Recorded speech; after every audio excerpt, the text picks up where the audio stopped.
जी doctor साहब शुरू करने हाँ जी। संगत नवी काफी चूड़ी हाँ दरबार दी ध्यान दी छजली ज्ञान दा झाड़ू ध्यान दी छजली ज्ञान दा झाड़ू काम क्रोध नित झाड़ दी चूड़ी हाँ दरबार दी काजी जाने सानू हाकम जाने काजी जाने सानू हाकम जाने साथे फारिग खती वगार दी चूड़ी हाँ दरबार दी मैं टहल कर कुल जाने और मल मल मल मल मल जाने और मेहता जाने मल जाने और मेहता जाने मैं टहल करा सरकार दी चूड़ी हाँ दरबार दी कहे हुसैन फकीर नमाना कहे हुसैन फकीर नमाना तलब तेरे दीदार दी चूड़ी हाँ दरबार दी चूड़ी हाँ दरबार दी जी नेक्स्ट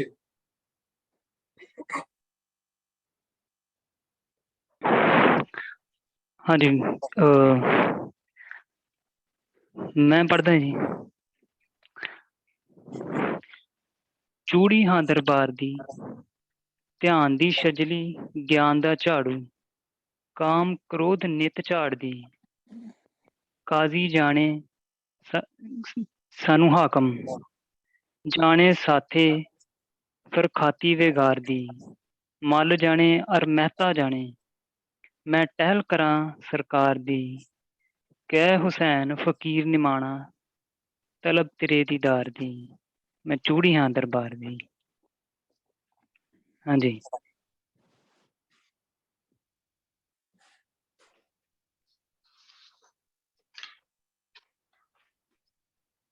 मैं पढ़ देनी है जी।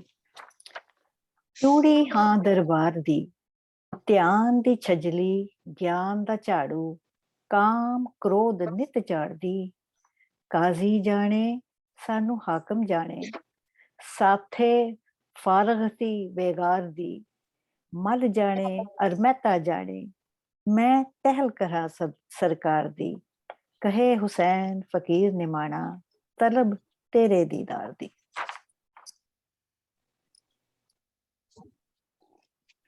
चलो मैं पढ़ देना। चूड़ी हाँ दरबार दी चूड़ी हाँ दरबार दी ध्यान दी छजली ज्ञान दा झाड़ू काम क्रोध नित झाड़ दी काजी जाने सानू हाकम जाने साथे फारग खती बिगाड़ दी मल जाने और मेहता जाने मैं टहल करा सरकार दी कहे हुसैन फकीर नमाना तलब तेरे दीदार दी। हाँ जी अगे मैं पढ़दा जी के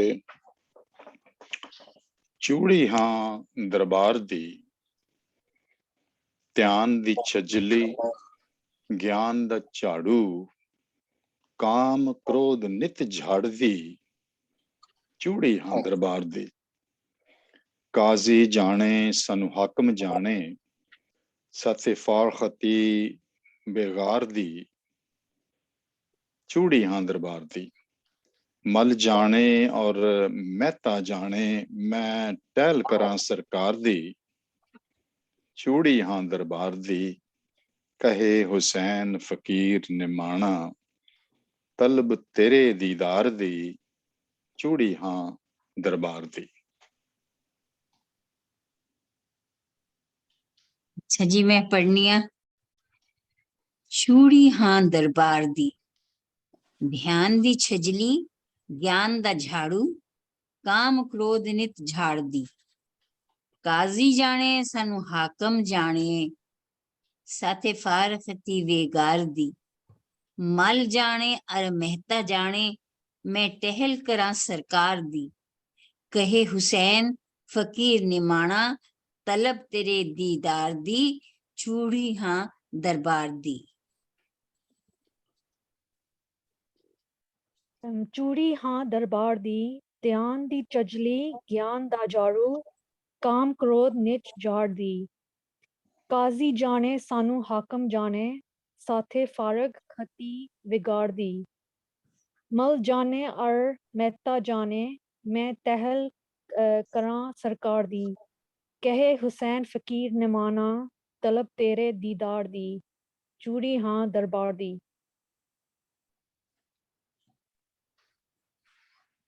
मेरे ख्याल सारे पढ़ लिया।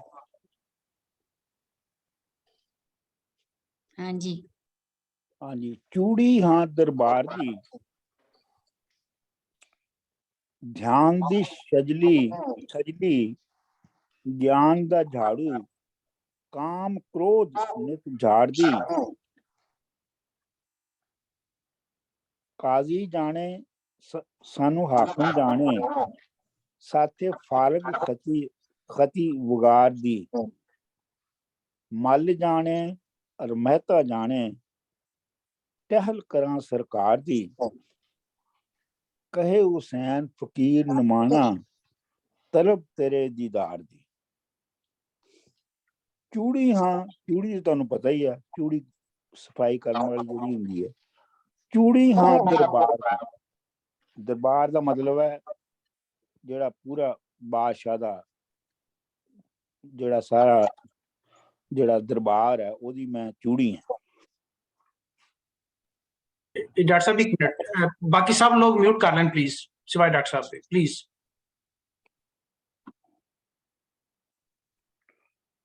जी डॉक्टर साहब।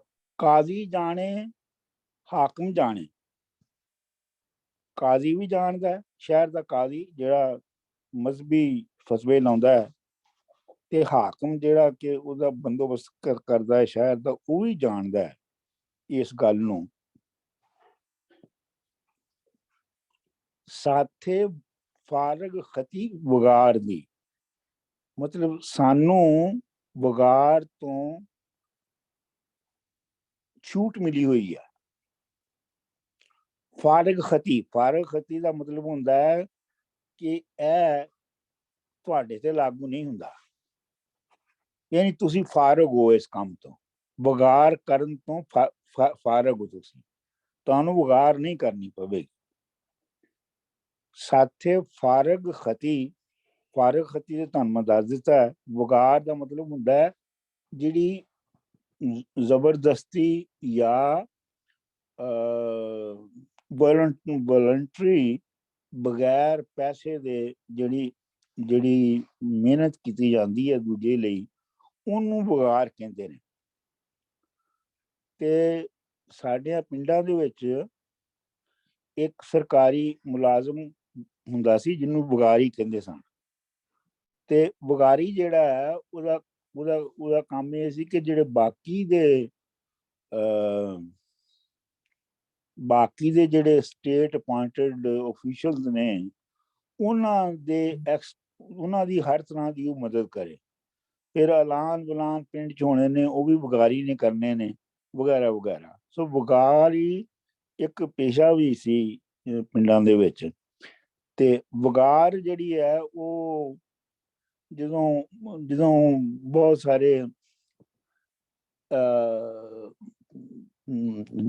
ਬਿਜਾਈ ਦੇ ਮਸਲਨ ਸੀਜ਼ਨ ਦੇ ਵਿੱਚ ਜਦੋਂ ਇੱਕਦਮ ਲੋੜ ਵੱਧ ਜਾਂਦੀ ਸੀ ਲੋਕਾਂ ਦੀ ਤੇ ਉਹ ਦੂਜਿਆਂ ਨੂੰ ਇਨਵਾਈਟ ਕਹਿੰਦੇ ਸਨ ਕਿ ਸਾਡੀ ਮਦਦ ਕਰ ਦਿਓ ਇੱਕ ਦਿਨ। ਤੇ ਇਸ ਤਰ੍ਹਾਂ ਇੱਕ ਬੰਦੇ ਦੇ ਖੇਤਾਂ ਤੇ 10 ਘਰਾਂ ਦੇ ਬੰਦੇ ਜਿਹੜੇ ਨੇ ਉਹ ਕੰਮ ਕਰ ਰਹੇ ਨੇ ਉਹਨੂੰ ਵੀ ਵਗਾਰ ਕਹਿੰਦੇ ਸਨ। ਤੇ ਜਿਹੜੀ ਮੁਫਤ ਬਾਦਸ਼ਾਹ ਜਾਂ ਹਕੂਮਤ ਜਿਹੜੀ ਹੈ ਉਹ ਜ਼ਬਰਦਸਤੀ ਜਿਹੜੀ ਮਿਹਨਤ ਲੈਂਦੀ ਹੈ ਤੇ ਉਹਨੂੰ ਵੀ ਵਗਾਰ ਕਿਹਾ ਜਾਂਦਾ ਹੈ। ਫਾਰਗ ਖਤੀ ਵਗਾਰ ਦੀ। ਠੀਕ ਹੈ ਜੀ। ਮਲ ਜਾਣੇ ਔਰ ਮਹਿਤਾ ਜਾਣੇ। ਮਲ ਦਾ ਮਤਲਬ ਹੈ ਜਿਹੜਾ ਵਜ਼ੀਰ ਖਜ਼ਾਨਾ ਹੈ, minister of ਟ੍ਰੇਜਰੀ।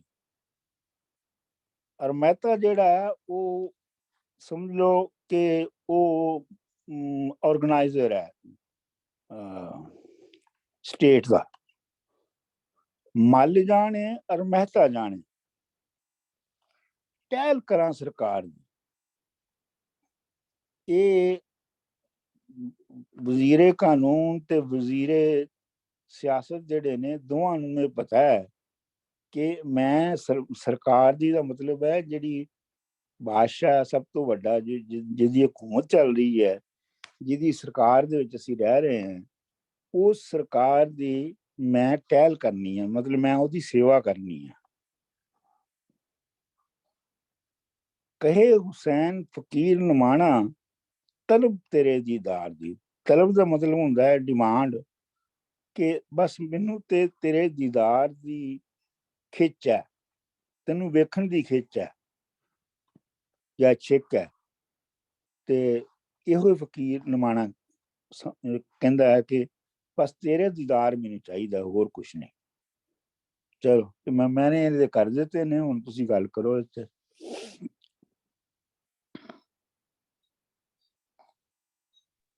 Sorry, Dr. G, did you do Dhyan di Chajli? ਹਾਂ ਸੌਰੀ ਧਿਆਨ ਦੀ ਸ਼ਜਲੀ। ਅੱਛਾ, ਧਿਆਨ ਦੀ ਸ਼ਜਲੀ ਦਾ ਧਿਆਨ ਦਾ ਮਤਲਬ ਹੈ ਮੈਡੀਟੇਸ਼ਨ। ਛਜਲੀ ਜਿਹੜੀ ਹੈ ਉਹ ਜਿਹੜੇ ਚੂੜੇ ਜਦੋਂ ਸਫਾਈ ਕਰਦੇ ਨੇ ਨਾ, ਤੇ ਉਹ ਜਿਹੜੀ ਟੋਕਰੀ ਉਹਨਾਂ ਨੇ ਚੁੱਕੀ ਹੁੰਦੀ ਹੈ ਨਾ, ਉਹ ਛਜਲੀ ਹੁੰਦੀ ਹੈ। ਧਿਆਨ ਦੀ ਛਜਲੀ, ਤੇ ਧਿਆਨ ਦੀ ਜਿਹੜੀ ਟੋਕਰੀ ਹੈ ਉਹ ਮੈਂ ਚੁੱਕੀ ਹੈ। ਗਿਆਨ ਦਾ ਝਾੜੂ, ਤੇ ਮੇਰੇ ਕੋਲ ਇਲਮ ਦਾ ਝਾੜੂ ਹੈ। ਗਿਆਨ ਦਾ ਮਤਲਬ ਇਲਮ, ਨੌਲੇਜ, ਐਜੂਕੇਸ਼ਨ। ਮੇਰੇ ਕੋਲ ਇਲਮ ਦਾ ਝਾੜੂ ਵੀ ਹੈ। ਕਾਮ ਕ੍ਰੋਧ ਨਿਤ ਝਾੜਦੀ। ਕਾਮ ਦਾ ਮਤਲਬ ਹੈ ਸੈਕਸੁਅਲ ਕ੍ਰੇਵਿੰਗ, ਜਾਂ ਤੇ ਕ੍ਰੋਧ ਹੈਗਾ ਹੌਸਟਿਲਿਟੀ, ਦੁਸ਼ਮਣੀ, ਕਿਸੇ ਦੇ ਨਾਲ ਕਿਸੇ ਦੇ ਜ਼ੁਲਮ ਕਰਨ ਦੀ ਜਿਹੜੀ ਖਸੀਅਤ ਹੈ, ਉਹ ਕ੍ਰੋਧ ਹੈ। ਐਂਗਰ, ਕਾਮ ਤੇ ਸੈਕਸੁਅਲ ਤੇ ਐਂਗਰ ਨੂੰ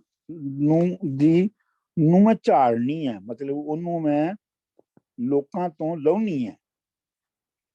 ਇਹ ਮੇਰਾ ਕੰਮ ਹੈ। ਜਿਵੇਂ ਚੂੜੇ ਦਾ ਕੰਮ ਹੈ ਨਾ, ਕਿ ਉਹ ਘਰ ਚ ਕਿਸੇ ਘਰ ਜਾ ਕੇ ਤੇ ਘਰ ਦੀ ਸਫਾਈ ਕਰਦਾ ਹੈ, ਤੇ ਉਹ ਜਿਹੜੀ ਮਿੱਟੀ ਹੁੰਦੀ ਹੈ ਇੱਧਰ ਉੱਧਰ ਪਈ, ਜਾਂ ਹੋਰ ਚੀਜ਼ਾਂ ਜਿਹੜੀਆਂ ਫਾਲਤੂ ਪਈਆਂ ਹੁੰਦੀਆਂ ਨੇ, ਉਹਨਾਂ ਨੂੰ ਉਹ ਝਾੜ ਕੇ ਤੇ ਆਪਣਾ ਉਸ ਟੋਕਰੀ ਚ ਪਾ ਕੇ ਸੁੱਟ ਆਉਂਦੇ ਨੇ। ਇਸੇ ਤਰ੍ਹਾਂ ਇੱਥੇ ਵੀ ਇਹ ਕਿਹਾ ਜਾ ਰਿਹਾ ਕਿ ਮੇਰੇ ਕੋਲ ਜਿਹੜੀ ਧਿਆਨ ਦੀ ਛਜਲੀ ਹੈ ਤੇ ਗਿਆਨ ਦਾ ਝਾੜੂ ਹੈ, ਤੇ ਮੈਂ ਕਾਮ ਕ੍ਰੋਧ ਝਾੜਨੀ ਆ। ਇਸ ਗੱਲ ਦੀ ਚੂੜੀ ਆ, ਮਤਲਬ ਮੇਰੀ ਡਿਊਟੀ ਇਹ ਹੈ। ਹੁਣ ਹੋ ਗਿਆ ਸਾਰਾ ਮੈਨੂੰ, ਕਿਉਂਕਿ ਮੇਰੇ ਸਾਹਮਣੇ ਟੈਕਸਟ ਨਹੀਂ ਹੁੰਦੀ, ਮੈਂ ਜ਼ੁਬਾਨੀ ਕਰ ਰਿਹਾ ਹੁੰਦਾ। ਹੋ ਗਿਆ ਜੀ? ਹੋ ਗਿਆ ਡਾਕਟਰ ਸਾਹਿਬ, ਹੋ ਗਿਆ ਜੀ। ਅੱਛਾ, ਮੈਂ ਸ਼ੁਰੂ ਕਰਨਾ ਡਾਕਟਰ ਸਾਹਿਬ, ਤਾਂ ਕਿ ਇਹ ਸਿਲਸਿਲਾ ਅੱਗੇ ਚੱਲੇ ਤੇ ਘੰਟੇ ਚ ਪੂਰਾ ਵੀ ਹੋ ਜਾਏ। ਬਿਲਕੁਲ ਜਿਵੇਂ ਇੱਕ ਰਿਕਰਿੰਗ ਥੀਮ ਹੈਗਾ ਵੇ, ਕੈਰੈਕਟਰਾਈਜੇਸ਼ਨ ਹੈ ਤੇ ਪਰਸੋਨੀਫਿਕੇਸ਼ਨ ਹੈ ਸ਼ਾਹ ਹੁਸੈਨ ਉਹਨਾਂ ਦੀ ਕਾਫੀਆਂ ਚ, ਕਿ ਇੱਕ ਤੇ ਉਹ ਜਨਾਨੀ ਬਣ ਕੇ ਗੱਲ ਕਰਦੇ ਨੇ, ਔਰ ਕਈ ਦਫਾ ਡਿਸਕਸ ਵੀ ਹੋ ਚੁੱਕਿਆ ਹੈ ਕਿ ਫਿਰ ਉਹ ਆਮ ਜਨਾਨੀ ਨਹੀਂ, ਉਹ ਜਿਹੜੀ ਕਿ ਸਭ ਤੋਂ ਨੀਚ ਹੈ, ਸਭ ਤੋਂ ਨਿਚਲੀ ਜ਼ਾਤ ਦੀ ਹੈ, ਜਿਹੜੀ ਸਭ ਤੋਂ ਭੈੜਾ ਕੰਮ ਕਰਦੇ, ਜਿਹਨੂੰ ਸਮਾਜ ਵਿੱਚ ਸਭ ਤੋਂ ਥੱਲੇ ਸਮਝਿਆ ਜਾਂਦਾ ਹੈ, ਜਿਹਦੀ ਕੋਈ ਇੱਜ਼ਤ ਨਹੀਂ, ਜਿਹੜੀ ਨਿਮਾਣੀ ਹੈ, ਜਿਹਦਾ ਮਾਣ ਕੋਈ ਨਹੀਂ, ਜਿਹਦੇ ਕੋਲ ਪੋਜੈਸ਼ਨ ਕੋਈ ਨਹੀਂ, ਜਿਹੜੀ ਬਿਲਕੁਲ ਪਿਸੀ ਹੋਈ ਹੈ।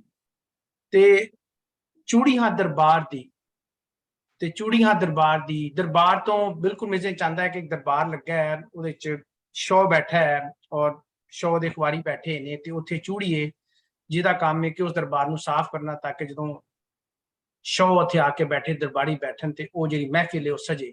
ਇਹ ਤਮਾਮ ਮਹਿਫਿਲ ਉਦੋਂ ਸਜਦੀ ਹੈ ਜਦੋਂ ਚੂੜੀ ਆ ਕੇ ਦਰਬਾਰ ਸਾਫ਼ ਕਰੇਗੀ, ਤੇ ਉਦੋਂ ਹੀ ਦਰਬਾਰ ਲੱਗੇਗਾ। ਇਸ ਤਰ੍ਹਾਂ ਮੈਂ ਇਹਨੂੰ ਪਰਸੋਨੀਫਾਈ ਕਰ ਰਿਹਾ, ਕੋਈ ਆਮ trying to understand through Ramzan.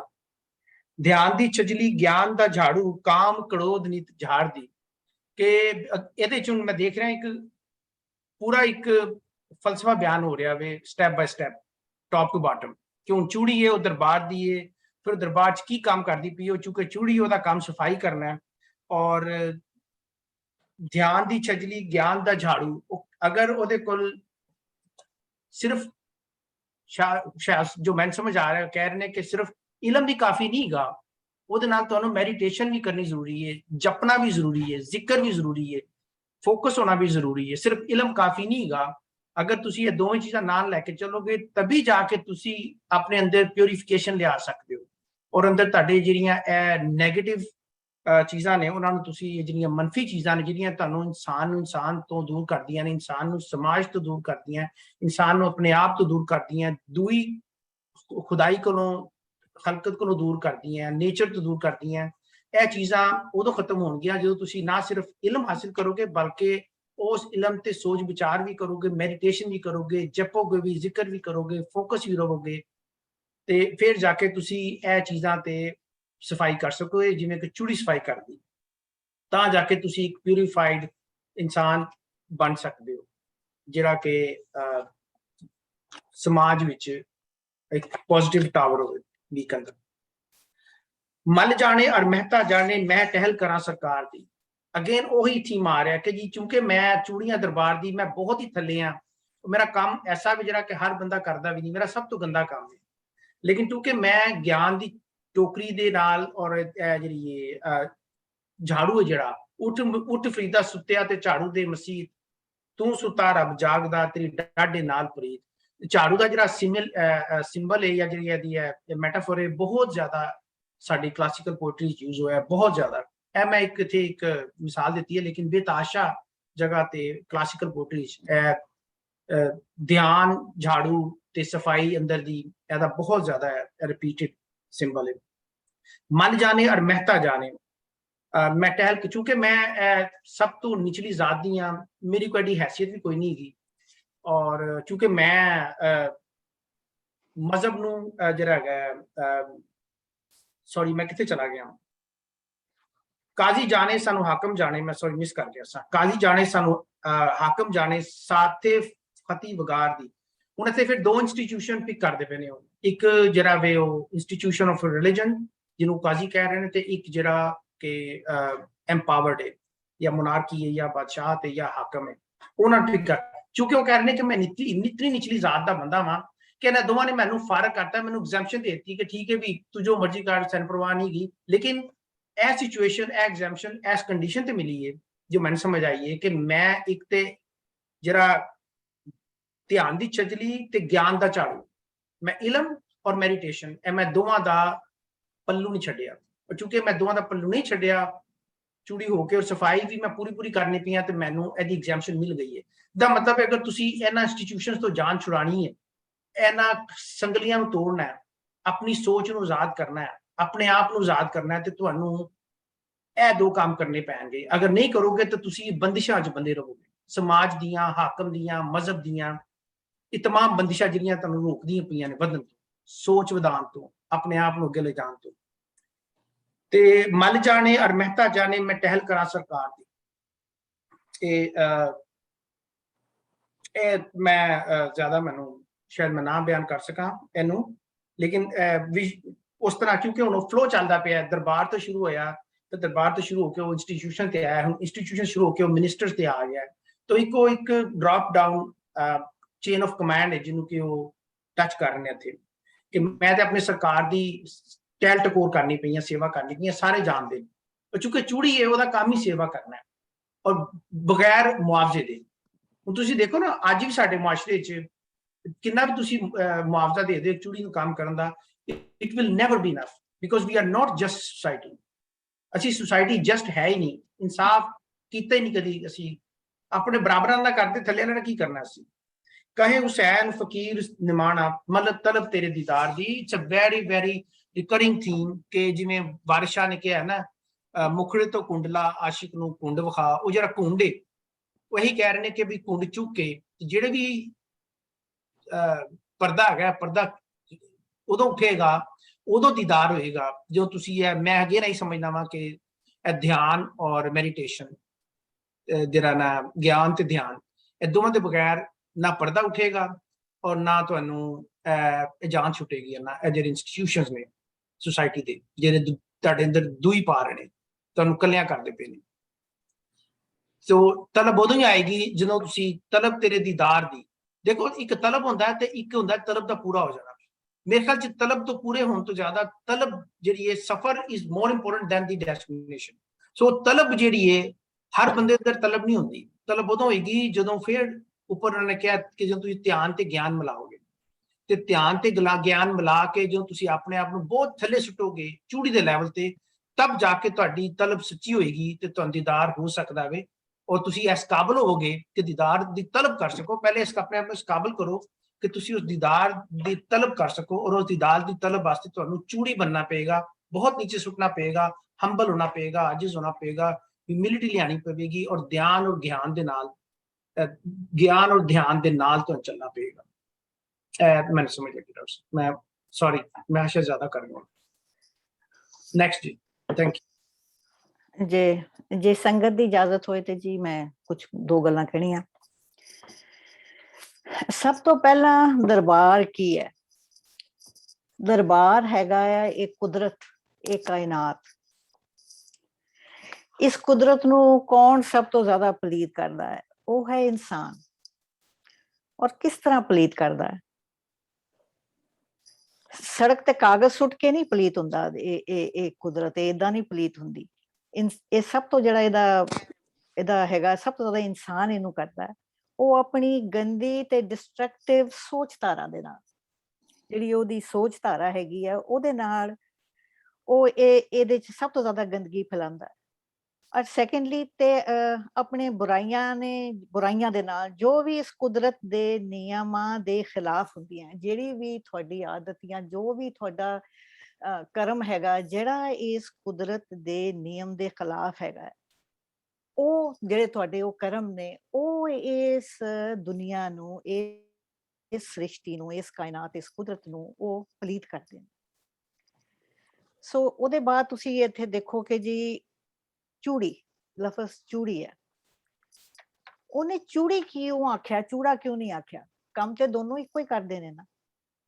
ਔਰ ਕਿਉਂ ਆਖਿਆ? ਉਹ ਇਸ ਕਰਕੇ ਕਿ ਔਰਤ ਜਿਹੜੀ ਆ ਉਹਦੇ ਵਿੱਚ ਕ੍ਰੀਏਟੀਵਿਟੀ ਹੈ, ਉਹਦੇ ਵਿੱਚ ਡਿਟਰਮੀਨੇਸ਼ਨ ਹੈਗਾ, ਉਹਦੇ ਚ ਬਲ ਹੈਗਾ, ਉਹਦੇ ਚ ਸਿਰੜ ਹੈਗਾ, ਤੇ ਨਾਲ ਸਭ ਤੋਂ ਵੱਡੀ ਗੱਲ ਸਬਰ ਤੇ ਸੰਤੋਖ ਹੈਗਾ। So she is the best equipped. So ਜੋ ਇਹ ਕੰਮ ਕਰ ਸਕਦਾ ਹੈ, ਉਹ ਜਿਹੜਾ ਇਸ ਕੰਮ ਲਈ ਜ਼ਿਆਦਾ ਕਾਬਿਲ ਹੈ, ਤਾਂ ਉਹਨੇ ਚੂੜੀ ਆਖਿਆ। ਫਿਰ ਜਿਹੜੀ ਉਹ ਇਸ ਸਮਾਜ ਦੀ ਗੰਦਗੀ ਨੂੰ ਸਾਫ਼ ਕਰਦਾ ਹੈ, ਉਹ ਕਰਦੀ ਕੀ ਹੈਗੀ ਹੈ?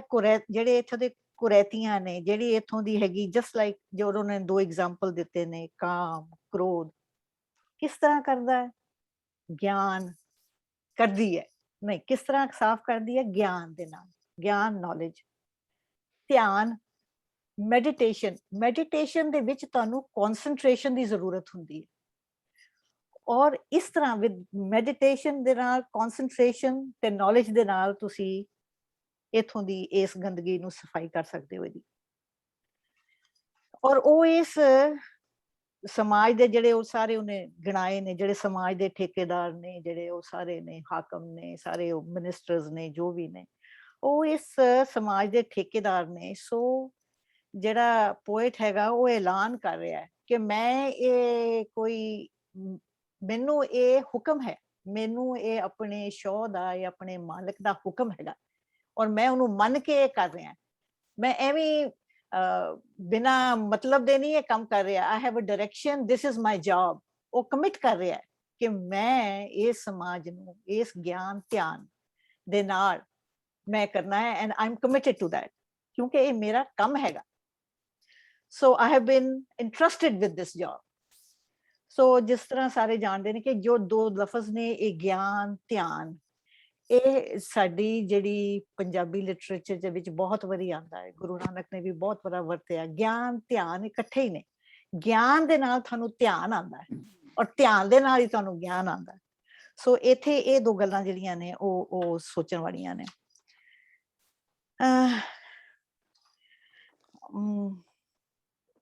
ਅੱਛਾ, ਇਸ ਤਰ੍ਹਾਂ ਇਸ ਜਿਹੜਾ ਤੁਹਾਡਾ ਹੈਗਾ ਆ, ਇਹ ਜਿਹੜੇ ਕੁਦਰਤ ਆ, ਇਸ ਕੁਦਰਤ ਨੂੰ ਨਹੀਂ, ਜਸਟ ਹੋਲਡ ਔਨ 1 ਸੈਕਿੰਡ।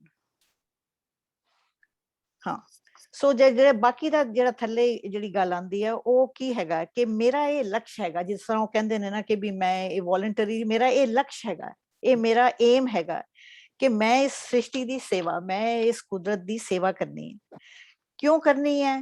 ਕਿਉਂਕਿ ਮੈਂ ਇਸ ਦਾ ਹਿੱਸਾ ਹਾਂ, ਮੈਂ ਇਹਦੀ ਸਫਾਈ ਕਰਨੀ ਹੈ, ਮੈਂ ਇਸ ਦਾ ਹਿੱਸਾ ਹਾਂ ਤਾਂ ਮੈਂ ਕਰਨੀ ਆ। ਔਰ ਮੇਰਾ ਇਸ ਵਿੱਚ ਹੀ ਲੀਨ ਹੋ ਕਰ ਇੱਕਮਿਕ ਹੋਣ ਦਾ ਮੇਰਾ ਜਿਹੜਾ ਲਕਸ਼ ਹੈਗਾ, ਮੇਰਾ ਜਿਹੜਾ ਏਮ ਹੈਗਾ, ਮੈਂ ਇਸ ਵਿੱਚ ਹੀ ਇੱਕਮਿਕ ਹੋ ਕੇ ਇਹਦੇ ਵਿੱਚ, ਦਿਸ ਇਜ਼ ਮਾਈ ਏਮ। ਸੋ ਇਸ ਕਰਕੇ ਮੈਂ ਇਹ ਸਾਰਾ ਤਰਦਦ ਕਰ। ਥੈਂਕ ਯੂ ਜੀ।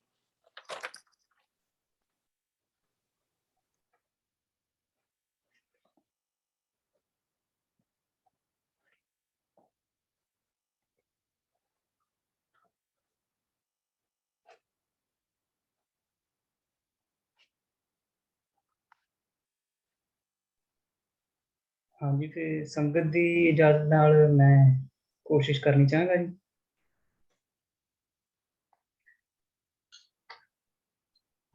ਦੇਖੋ ਜੀ, ਮੈਨੂੰ ਲੱਗਦਾ ਹੈ ਕਿ ਇਹਦੇ 'ਚ ਕਾਫੀ ਦੇ ਵਿੱਚ ਜਿਹੜੇ ਕੀਵਰਡਸ ਨੇ ਉਹ ਹੈਗੇ, ਇੱਕ ਚੂੜੀ, ਵਗਾਰ,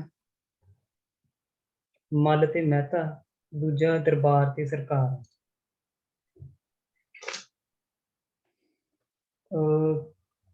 ਜੇ ਇਹਨੂੰ ਅੱਜ ਦੇ ਦੌਰ ਦੇ ਵਿੱਚ ਵੇਖੀਏ ਕਿ ਅੱਜ ਦੇ ਦੌਰ ਦੇ ਵਿੱਚ ਇਹਦੀ ਰੈਲੇਵੈਂਸ ਹੈ ਜਿਹੜੀ ਕਾਫੀ ਦੀ, ਉਹਨੂੰ ਜੇ ਇਸ ਨੁਕਤੀ ਨਿਗਾਹ ਤੋਂ ਵੇਖੀਏ, ਕਿਉਂਕਿ ਮੈਂ ਪੋਲੀਟੀਕਲ ਫਿਲਾਸਫੀ ਦਾ ਸਟੂਡੈਂਟ ਹਾਂ, ਉਸ ਹਿਸਾਬ ਦੇ ਨਾਲ ਜੇ ਵੇਖੀਏ, ਕਿਉਂਕਿ ਅੱਜ ਦੇ ਦੌਰ ਦੇ ਵਿੱਚ ਅਸੀਂ ਰਹਿ ਰਹੇ ਹਾਂ ਕੌਨਸਟੀਟਿਊਸ਼ਨਲ ਡੈਮੋਕ੍ਰੇਸੀ ਦੇ ਵਿੱਚ।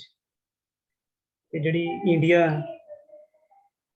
ਹੁਣ ਇੰਡੀਆ ਵਰਗੀ ਜਿਹੜੀ ਕੌਨਸਟੀਟਿਊਸ਼ਨਲ ਡੈਮੋਕ੍ਰੇਸੀ ਆ, ਉਹਦੇ ਵਿੱਚ ਚੂੜੀ ਇਹ ਪਬਲਿਕਲੀ ਜਾਂ ਇੰਝ ਇਹਨੂੰ ਕੀਤਾ ਨਹੀਂ ਜਾ ਸਕਦਾ, ਵਰਤਿਆ ਨਹੀਂ ਜਾ ਸਕਦਾ। ਪਰ ਇੱਥੇ ਹੈ ਕਿ ਸ਼ਾਹ ਹੁਸੈਨ ਨੇ ਵਰਤਿਆ। ਸੋ ਇਸ ਕਰਕੇ ਇਹ ਹੈ ਕਿ ਕਿਉਂਕਿ ਇਹਦੇ ਵਿੱਚ ਇਹ ਵੱਡੀ ਗੱਲ ਹੈ ਕਿ ਜਦੋਂ ਐਸੇ ਕੌਨਸਟੀਟਿਊਸ਼ਨਲ ਡੈਮੋਕ੍ਰੇਸੀ ਦੇ ਵਿੱਚ ਜਦੋਂ ਤੁਸੀਂ ਇਹੋ ਜਿਹੇ ਲਫ਼ਜ਼ ਵਰਤਦੇ ਹੋ ਤੇ ਉਹ ਇੱਕ ਤਰ੍ਹਾਂ ਦੇ ਨਾਲ ਨਾ ਕਿ ਉਹਨੂੰ ਉਹ ਮੰਨਿਆ ਜਾਂਦਾ ਹੈ ਕਿ ਕਿਸੇ ਖਾਸ ਕਮਿਊਨਿਟੀ ਦੀ ਉਹਦੀ ਹੱਕਤ ਆ ਉਹਨੂੰ। ਪਰ ਇਹਦੇ ਨਾਲ ਦੀ ਨਾਲ ਇਹ ਅਜ਼ਰਸ਼ਨ ਕੌਨਸਟੀਟਿਊਸ਼ਨਲ ਡੈਮੋਕ੍ਰੇਸੀ ਦੇ ਵਿੱਚ ਇਹ ਅਜ਼ਰਸ਼ਨ ਨਹੀਂ। ਤੇ ਦੂਸਰਾ ਇੱਥੇ ਇਹ ਹੈ ਕਿ ਸ਼ਾਹ ਹੁਸੈਨ ਨੇ ਇੱਥੇ ਕਦੀ ਅਜ਼ਰਸ਼ਨ ਨਹੀਂ, ਸ਼ਾਹ ਹੁਸੈਨ ਇਹਨੂੰ ਸਬਮਿਸ਼ਨ ਦੇ ਤੌਰ ਤੇ ਵਰਤ ਰਿਹਾ, ਉਹਨਾਂ ਨੇ ਐਜ਼ ਏ ਸਬਮਿਸ਼ਨ ਦੀ ਇਹਨੂੰ ਵਰਤਿਆ।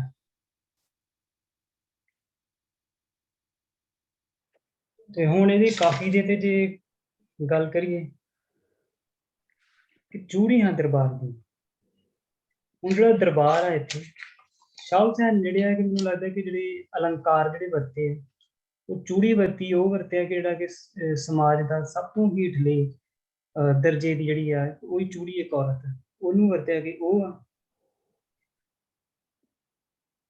ਤੇ ਜਿਹੜਾ ਹੈਗਾ ਦਰਬਾਰ ਆ, ਜਿਹੜਾ ਸਰਕਾਰ ਜਾਂ ਦਰਬਾਰ ਆ, ਉਹਦੀ ਚੂੜੀ ਆ ਜਿਹੜਾ ਕਿ ਸਾਰੀ ਐਗਜ਼ਿਸਟੈਂਸ ਦਾ ਮਾਲਕ ਆ, ਸਾਰੀ ਐਗਜ਼ਿਸਟੈਂਸ ਦਾ ਜਿਹੜਾ ਲੌਰਡ ਆ, ਉਹਦੀ ਚੂੜੀ ਆ, ਉਹਦੀ ਹੈਗੀ ਆ, ਉਹਦੀ ਨੌਕਰ ਆ। ਇਹਦੇ ਵਿੱਚ ਇਹ ਹੈ ਕਿ ਮੱਲ ਤੇ ਮਹਿਤਾ ਜਿਹੜੇ ਕਿ ਉਸ ਵੇਲੇ ਜਿਹੜੇ ਸਮਾਜ ਦੇ ਤੇ ਸਟੇਟ ਦੇ ਜਿਹੜੇ ਦੋ ਨੁਮਾਇੰਦੇ ਨੇ, ਦੋ ਇੰਸਟੀਟਿਊਸ਼ਨ ਨੇ, ਤੇ ਉਹਨਾਂ ਦੀ ਗੱਲ ਕਰ ਰਹੇ ਹਾਂ। ਦੂਜਾ ਇਹ ਹੈ ਕਿ ਇਹਦੇ ਵਿੱਚ ਇਹ ਹੈ ਕਿ ਸੋਸ਼ਲ ਵੈਲਿਊਜ਼ ਨੂੰ ਤੇ ਸਮਾਜ ਨੂੰ ਉਹ ਨਾਲ ਲੈ ਕੇ ਚੱਲ ਰਿਹਾ, ਉਹਨੂੰ ਦੇਖਣ ਦੀ ਕੋਸ਼ਿਸ਼ ਕਰ ਰਿਹਾ।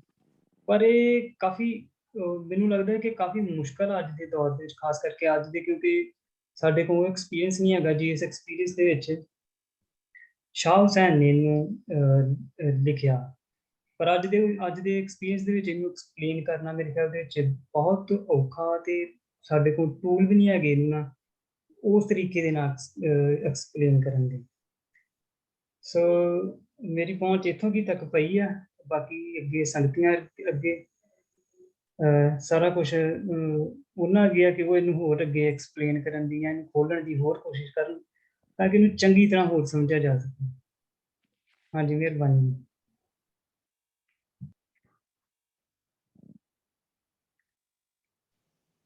ਹਾਂਜੀ, ਮੈਂ ਥੋੜੀ ਜਿਹੀ ਗੱਲ ਕਰਾਂ ਜੀ। ਹੈਲੋ ਜੀ, ਆਵਾਜ਼ ਆ ਰਹੀ ਹੈ? ਹਾਂਜੀ ਕਰੋ, ਉਹਦੇ ਚ ਆ ਰਹੀ ਸਰ, ਆ ਰਹੀ ਹੈ। ਤੁਸੀਂ ਇਜਾਜ਼ਤ ਕਿਹਦੇ ਕੋਲੋਂ ਲੈ ਰਹੇ ਹੁੰਦੇ ਹੋ? ਤੁਸੀਂ ਜਦੋਂ ਗੱਲ ਕਰਨੀ ਹੈ ਕੱਲ ਸ਼ੁਰੂ ਕਰ ਦਿਆ ਕਰੋ। ਨਹੀਂ ਡਾਕਟਰ ਸਾਹਿਬ, ਮੈਂ ਕੰਪਿਊਟਰ ਤੋਂ ਇਜਾਜ਼ਤ ਲੈ ਰਿਹਾ ਕਿ ਪਤਾ ਨਹੀਂ ਤੁਹਾਨੂੰ ਸੁਣਦਾ ਕਿ ਨਹੀਂ ਸੁਣਦਾ। ਵੈਸੇ I trust everyone of you ਕਿ ਮੈਂ ਜੋ ਇਸ ਚੀਜ਼ ਨੂੰ ਸਮਝਿਆ ਕਿ ਇਹ ਸਾਰੀ ਕਾਫੀ ਜਿਹੜੀ ਆ, it is about self improvement. ਆਪਣੇ ਆਪ ਨੂੰ ਤੁਸੀਂ ਇੰਪਰੂਵ ਕਰਨਾ। ਸ਼ਾਹ ਹੁਸੈਨ ਵੀ ਇਹੀ ਕਹਿ ਰਹੇ ਨੇ ਕਿ ਦਰਬਾਰ ਲੱਗਾ ਪਿਆ, ਉਹ ਦਰਬਾਰ ਹੈ ਜੋ ਮੈਂ ਵਿਜ਼ੂਅਲਾਈਜ਼ ਕਰ ਰਿਹਾ। ਦਰਬਾਰ ਉਹ ਕੁਦਰਤ ਦਾ, ਨੇਚਰ ਦਾ ਦਰਬਾਰ ਸਾਡੇ ਸਾਹਮਣੇ ਆਲੇ ਦੁਆਲੇ ਲੱਗਾ ਪਿਆ। ਉਸ ਦਰਬਾਰ ਦੇ ਵਿੱਚ ਮੈਂ ਆਪਣੇ ਆਪ ਨੂੰ ਇੱਕ ਬਹੁਤ ਹੀ ਗਿਆਨ ਦੇ ਨਾਲ, ਨੌਲੇਜ ਦੇ ਨਾਲ, ਜਿਹੜਾ ਕਿ ਨੌਲੇਜ ਸਾਨੂੰ ਬਾਹਰਲੀਆਂ ਚੀਜ਼ਾਂ ਤੋਂ ਮਿਲਦਾ, ਔਰ ਧਿਆਨ ਦੇ ਨਾਲ, ਧਿਆਨ ਦਾ ਮਤਲਬ ਮੈਡੀਟੇਸ਼ਨ, ਜਿਸ ਤਰ੍ਹਾਂ ਡਾਕਟਰ ਸਾਹਿਬ ਨੇ ਦੱਸਿਆ ਕਿ ਮੈਂ ਆਪਣੀ ਬੜੀ ਡਾਇਰੈਕਟਡ ਜਿਹੜੀ ਕਮਿਟਮੈਂਟ ਦੇ ਨਾਲ ਉਸ ਨੌਲੇਜ ਨੂੰ ਯੂਜ਼ ਕਰਕੇ ਮੈਂ ਆਪਣੇ ਆਪ ਦੀ ਸਫਾਈ, ਖੁਦ ਦੀ ਸਫਾਈ ਕਰਨ ਦੀ ਕੋਸ਼ਿਸ਼ ਕਰ ਰਹੀ ਹਾਂ, ਜਿਹਦੇ ਵਿੱਚ ਕਿ ਕਾਮ ਔਰ ਕ੍ਰੋਧ ਨੂੰ ਹਰ ਰੋਜ਼ ਮੈਂ ਝਾੜਦੀ ਹਾਂ, ਸਾਫ਼ ਕਰਦੀ ਹਾਂ, ਆਪਣੇ ਆਪ ਨੂੰ ਇੰਪਰੂਵ ਕਰਨ ਦੀ ਕੋਸ਼ਿਸ਼ ਕਰ ਰਹੀ ਹਾਂ ਇਸ ਕੁਦਰਤ ਦੇ, ਨੇਚਰ ਦੇ ਦਰਬਾਰ ਦੇ ਅੰਦਰ। ਅੱਛਾ, ਇੱਕ ਪਾਸੇ ਤੇ ਇਹ ਗੱਲ ਹੈ ਨੇਚਰ ਦੀ, ਦੂਸਰੇ ਪਾਸੇ ਜਿਹੜੀ ਗੱਲ ਹੈ ਉਹ ਹੈ ਸਮਾਜ ਦੀ। ਸਮਾਜ ਦੇ ਵਿੱਚ ਦੇਖੋ ਬੜੇ ਬੜੇ ਰਾਜੇ ਬੈਠੇ ਨੇ ਤੇ ਅਮੀਰ ਨੇ, ਪਾਵਰਫੁਲ ਬੰਦੇ ਬੈਠੇ ਨੇ, ਵਜ਼ੀਰ ਬੈਠੇ ਨੇ। ਉਹ ਮੈਨੂੰ ਸਮਝਦੇ ਨੇ ਕਿ ਫਾਰਗਤੀ ਵਗਾਰ, ਮਤਲਬ ਕਿ ਮੈਂ ਐਵੇਂ ਮਤਲਬ ਫਜ਼ੂਲ ਦਾ ਕੰਮ ਕਰੀ ਜਾ ਰਹੀ ਹਾਂ, ਮਤਲਬ ਕਿ ਉਹ ਮੇਰੀ ਗੱਲ ਨੂੰ ਸਮਝਦੇ ਨਹੀਂ। ਮੈਨੂੰ ਇੱਥੇ ਗੱਲ ਯਾਦ ਆ ਰਹੀ ਹੈ, ਸਾਡੇ ਅੱਜ ਕੱਲ੍ਹ ਪੰਜਾਬ ਦੇ ਵਿੱਚ ਇੱਕ ਹੋਏ ਨੇ ਬਲਵੀਰ ਸਿੰਘ ਜੀ ਸੀਚੇਵਾਲੇ, ਬਹੁਤ ਹੀ ਸਿੰਪਲ ਬੰਦੇ ਔਰ ਇਨਵਾਇਰਨਮੈਂਟ ਦੇ ਨਾਲ ਸਿੰਪਲ ਰਲੇ ਨੇ। ਸਕੂਲ ਚੋਂ ਡ੍ਰੌਪ ਆਊਟ ਕਿ ਇਹਨਾਂ ਨੂੰ ਐਜੂਕੇਸ਼ਨ ਮਤਲਬ ਨਹੀਂ ਆਉਂਦੀ, ਸਕੂਲ ਛੱਡ ਦਿੱਤਾ। ਪਰ ਇੰਨੀ ਵੱਡੀ ਉਹਨਾਂ ਨੂੰ ਸਮਝ ਆਈ, ਸੋਚ ਆਈ, ਡਾਇਰੈਕਸ਼ਨ ਆਈ ਕਿ ਇਸ ਵੇਲੇ ਪੰਜਾਬ ਦੇ ਨਦੀਆਂ ਨਾਲੇ ਨੇ, ਉਹਨਾਂ ਨੂੰ ਸਾਫ਼ ਕਰਨ ਦੀ, ਨੇਚਰ ਨੂੰ ਸਾਫ਼ ਕਰਨ ਦੀ, ਨੇਚਰ ਨੂੰ ਇੰਪਰੂਵ ਕਰਨ ਦੀ ਜ਼ਿੰਦਗੀ ਸਾਰੀ ਦੀ ਸਾਰੀ ਲਾ ਦਿੱਤੀ। ਇਸੇ ਤਰ੍ਹਾਂ ਨੌਲੇਜ ਜਿਹੜਾ ਹੈਗਾ, ਜਾਂ ਸਮਾਜ ਦੇ ਵਿੱਚ ਜੋ ਗੰਦਗੀਆਂ ਹੈਗੀਆਂ, ਉਹਨਾਂ ਨੂੰ ਸਾਫ਼ ਕਰਨ ਦੇ ਲਈ ਕੋਈ ਤੁਹਾਨੂੰ ਡਿਗਰੀਆਂ ਦੀ ਲੋੜ ਨਹੀਂ ਪੈਂਦੀ, ਤੁਹਾਨੂੰ ਕਮਿਟਮੈਂਟ ਹੀ ਚਾਹੀਦੀ ਹੈ ਔਰ ਕਾਮਨ ਨੌਲੇਜ ਚਾਹੀਦਾ। ਅਲਟੀਮੇਟਲੀ ਮੈਂ ਜਿਹੜੀ ਸੱਚੀ ਸਫਾਈ ਕਰਨੀ ਆ ਆਪਣੇ ਆਪ ਦੇ ਵਿੱਚ, ਕੁਦਰਤ ਨੂੰ ਸਾਫ਼ ਸੁਥਰਾ ਦੇਖਣ ਦੀ ਜਿਹੜੀ ਮੇਰੀ ਤਲਬ ਹੈ, ਸਮਾਜ ਨੂੰ ਛੱਡ ਕੇ ਤਲਬ ਤੇਰੇ ਦੀਦਾਰ ਦੀ, ਉਸ ਸਾਫ਼ ਸੁਥਰੀ ਕੁਦਰਤ ਨਾਲ ਰਲ ਮਿਲ ਕੇ ਰਹਿਣ ਦੀ ਮੇਰੀ ਇਹ ਤਲਬ ਹੈਗੀ ਆ। ਤੇ ਮੈਂ ਇੰਨਾ ਆਪਣੇ ਆਪ ਨੂੰ ਇੰਪਰੂਵ ਕਰ ਲਵਾਂ। ਸੋ ਅਲਟੀਮੇਟਲੀ ਮੈਨੂੰ ਲੱਗਦੀ ਹੈ ਕਿ ਸੈਲਫ ਇੰਪਰੂਵਮੈਂਟ ਦੀ ਗੱਲ ਕਰ ਰਹੇ ਨੇ ਸ਼ਾਹ ਹੁਸੈਨ। ਜੇ ਅੱਜ ਦੇ ਜ਼ਮਾਨੇ 'ਚ ਦੇਖੀਏ ਕਿ ਮੈਂ ਆਪਣੇ ਆਪ ਨੂੰ ਫੋਕਸ ਕੀਤਾ, ਆਪਣੇ ਗਿਆਨ ਨੂੰ ਕੀਤਾ, ਲੋਕ ਜੋ ਮਰਜ਼ੀ ਕਹਿਣ, ਪਰ ਮੈਨੂੰ ਨੇਚਰ ਦੇ ਨਾਲ ਰਲਣ ਦੀ, ਮਿਲ ਜਾਣ ਦੀ ਤਲਬ ਹੈ ਜਿਹੜੀ ਆ, ਉਹਦੀ ਗੱਲ ਹੈ। ਬਹੁਤ ਬਹੁਤ ਮਿਹਰਬਾਨੀ ਜੀ। ਸਰ ਮੈਂ ਵੀ ਹੁਣ ਕਹਿ ਰਿਹਾ ਨਾ ਥੋੜਾ ਜਿਹਾ, ਮੈਨੂੰ ਹਮੇਸ਼ਾ ਦੀ ਪਹਿਲੀ ਲਾਈਨ ਜਿਹੜੀ ਹੈ ਨਾ, ਚੂੜੀ ਹਾਂ ਦਰਬਾਰ ਦੀ ਤੇ ਤਲਬ ਤੇਰੇ ਦੀਦਾਰ ਦੀ।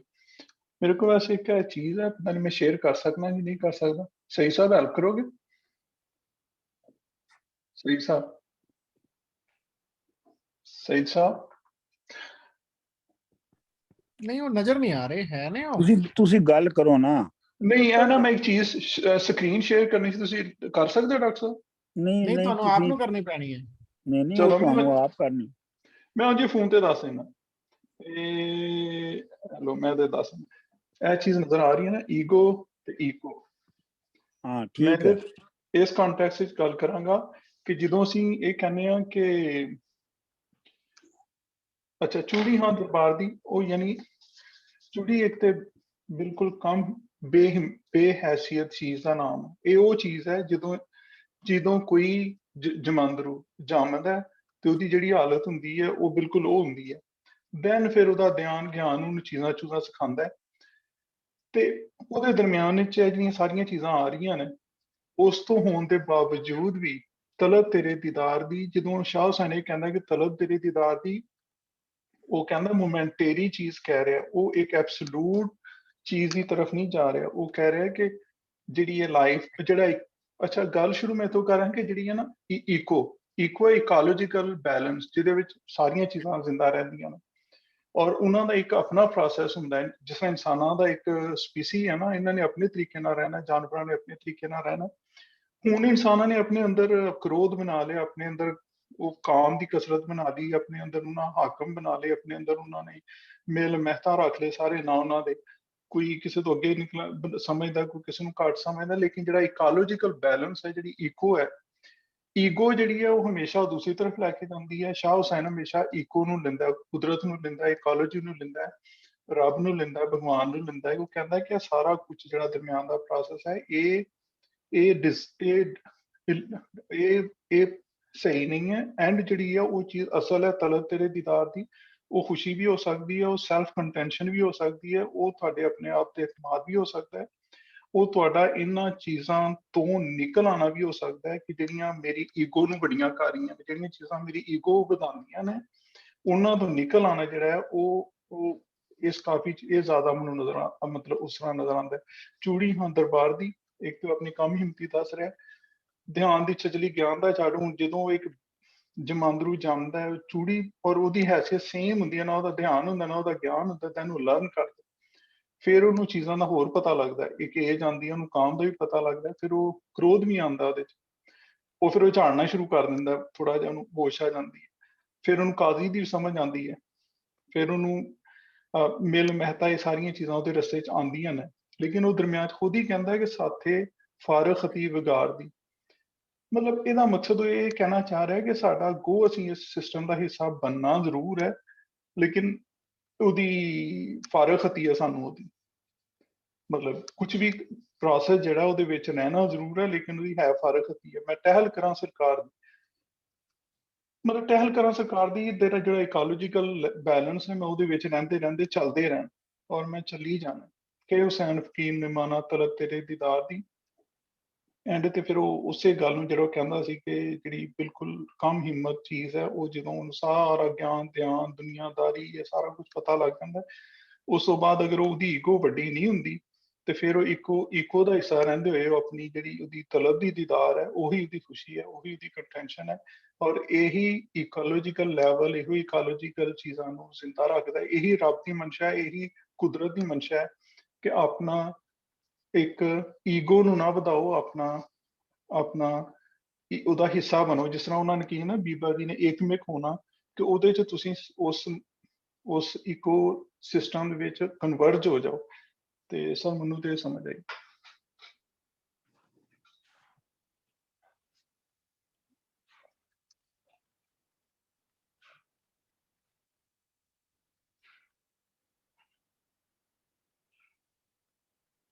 जी कोई रह गया? मदीहा जी ने, गुरदास जी ने, हाँ जी। पुष्पा जी ने। I just wanted to add, I just love the last line, because it makes me think that like it made me feel that I want to meet myself. मैं अपने आप ਨੂੰ ਵੇਖਣਾ ਚਾਹੁੰਦੀ ਹਾਂ, ਆਪਣੇ ਆਪ ਨੂੰ ਮਿਲਣਾ ਚਾਹੁੰਦੀ ਹਾਂ, and I'll only know that through knowing myself. That's what I felt. That's my only sharing. Thank you. जी गुरदास जी। हाँ जी, सॉरी ਅੱਜ ਮੈਂ ਲੇਟ ਹੋ ਗਿਆ ਸੀ। ਮੇਰੀ ਜਿਹੜੀ ਸਮਝ ਆਈ ਇਸ ਕਾਫੀ ਦੀ, ਉਹ ਆਪਣੇ ਆਪ ਨੂੰ ਹਲੀਮੀ ਚ ਰੱਖਦੀ, ਜਿਹੜਾ ਵੀ ਮਨੁੱਖ ਆਪਣੇ ਆਪ ਨੂੰ ਹਲੀਮੀ ਚ ਰੱਖ ਕੇ ਵੀ ਫਿਰ ਵੀ ਉਹ ਆਪਣੇ ਆਪ ਨੂੰ ਕੌਨਫੀਡੈਂਟ ਆ ਕਿ ਬਈ ਮੇਰੇ ਕੋਲ ਗਿਆਨ ਵੀ ਆ, ਤੇ ਉਹ ਝਾੜੂ ਦੇ ਨਾਲ ਕਾਮ ਕ੍ਰੋਧ ਨੂੰ ਨਿਤ ਝਾੜਦੀ। ਮਤਲਬ ਜਿਹੜੀਆਂ ਇਹ ਕ੍ਰੋਧਾਂ ਹੈਗੀਆਂ ਆ, ਦੀ ਈਵਲਸ ਜਿਹੜੀ ਇੰਗਲਿਸ਼ ਕਹਿ ਦਿੰਦੇ ਹਨ, ਉਹਨਾਂ ਤੋਂ ਦੂਰ ਰਹਿ ਕੇ ਵੀ ਉਹ ਉਹਨਾਂ ਕੋਲ ਗਿਆਨ ਵੀ ਆ, ਕਾਜ਼ੀ ਜਾਣੋ ਸਾਨੂੰ ਹਾਕਮ ਜਾਣੋ ਸਾਥੋਂ। ਮੈਨੂੰ ਫਾਰਖਤੀ ਦਾ ਨਹੀਂ ਪਤਾ ਲੱਗਿਆ, ਤੁਸੀਂ ਪਹਿਲਾਂ ਸ਼ਾਇਦ ਕਿਹਾ ਹੋਊਗਾ ਜੁਆਇਨ ਹੋਣ ਤੋਂ ਪਹਿਲਾਂ ਇਹਦਾ ਮਤਲਬ ਕੀ ਹੈ, ਪਰ ਮੇਰੀ ਸਮਝ ਤਾਂ ਇਹ ਆਈ ਆ this person is confident, humble, but at the same time ਉਹਨੂੰ ਆਪਣੇ she's steadfast in her beliefs। ਬਸ ਮੈਨੂੰ ਇਹੀ ਸਮਝ ਆਈ ਵਾਲੀ, ਇਹ ਤੋਂ ਜ਼ਿਆਦਾ ਨਹੀਂ ਮੈਨੂੰ ਆਈ ਹੈਗੀ।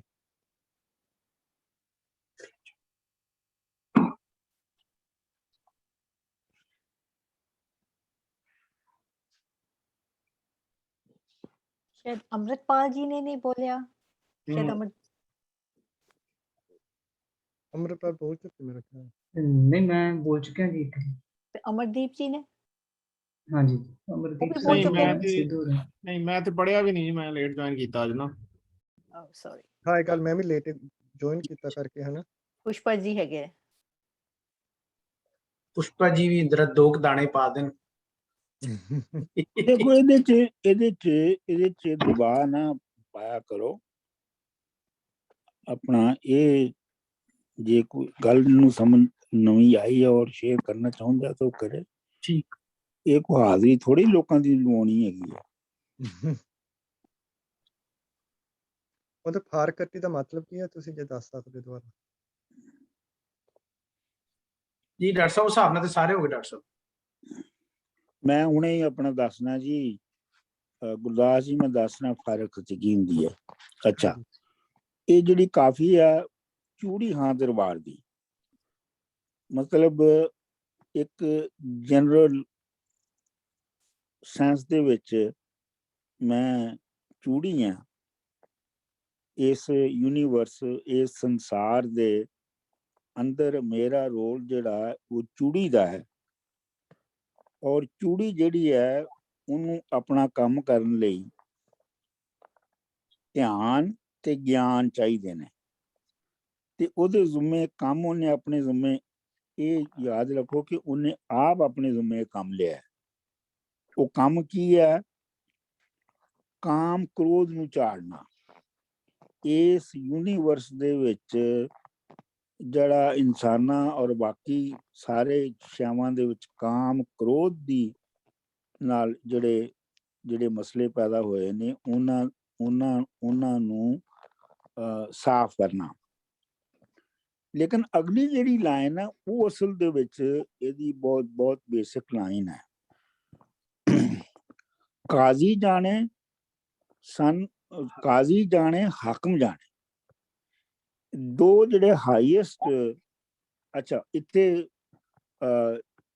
ਯਾਦ ਰੱਖੋ ਕਿ ਸ਼ਾਹ ਹੁਸੈਨ 16ਵੀਂ ਸਦੀ ਦੇ ਸ਼ਾਇਰ ਨੇ, ਔਰ 16ਵੀਂ ਸਦੀ 'ਚ ਦੁਨੀਆ 'ਚ ਅਜੇ ਕਨਸਟੀਟਿਊਸ਼ਨਲ ਡੈਮੋਕ੍ਰੇਸੀ ਨਹੀਂ ਸੀ ਆਈ। ਇਹ ਅਜੇ ਬਾਦਸ਼ਾਹਤਾਂ ਦਾ ਨਿਜ਼ਾਮ ਸੀ। ਇੱਥੇ ਆਪਣਾ ਜਿਹੜਾ ਲਾਹੌਰ ਸ਼ਹਿਰ ਦੇ ਵਿੱਚ ਅਕਬਰ ਬੈਠਾ ਸੀ, ਜਿਹੜਾ ਕਿ ਹਿੰਦੁਸਤਾਨ ਤੇ ਹਕੂਮਤ ਚਲਾਉਂਦਾ ਸੀ, ਤੇ ਲਿਹਾਜ਼ਾ ਇੱਥੋਂ ਜਿਹੜੇ ਦਰਬਾਰ ਦੇ ਜਿਹੜੇ ਕਰੈਕਟਰ ਨੂੰ ਹਾਈਲਾਈਟ ਕੀਤਾ ਗਿਆ ਹੈ, ਉਹਦਾ ਮਤਲਬ ਹੈ ਕਿ ਪੂਰੀ ਸਟੇਟ ਮਸ਼ੀਨਰੀ ਚਲਾਉਣ ਵਾਲੇ, ਉਹਨਾਂ ਵਿੱਚ ਕਾਜ਼ੀ ਹੈ, ਮਤਲਬ ਮਜ਼ਹਬ ਦਾ ਕਿਵੇਂ ਵਰਤੋਂ ਕਰਦਾ ਹੈ ਲੋਕਾਂ ਨੂੰ ਵਗਾਰ ਕਰਾਉਣ 'ਚ, ਤੇ ਹਾਕਮ ਵੀ ਇਹੋ ਹੀ ਕੰਮ ਕਰਦਾ ਹੈ। ਸਾਨੂੰ ਫਾਰਖਤੀ ਵਗਾਰ ਦੀ, ਫਾਰਖਤੀ ਦਾ ਮਤਲਬ ਹੈ ਕਿ